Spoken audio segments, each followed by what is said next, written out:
Bokaklubben akkurat som man sover mat jag får böcker på. Ikke alla böcker, bara böcker till bønn. Jag vet ångkant för vi får, men det var mamma. Det ställde bara bokaklubben att packa när vi får. Det är bok till mig. Jag minns inte när jag fick mina första bok. Jag var ordentligt lydlig då. Jag trodde inte att läsa då, men mamma och pappa låg så fyra mig. Mamma säger att hon eisne fick böcker då hon var liten.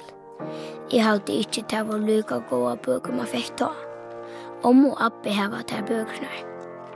Nu tog jag att läsa ett sinter självor. Som år det lögen, men i røyne. Jag älskar att öppna påsen och sucha böckerna. Jag börjar alltid beina vägen att läsa. Onkel du läser vid i soforna, beint her.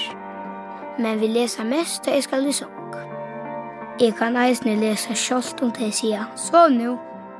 Jeg gleder meg alltid til næsta bok. Det spennende.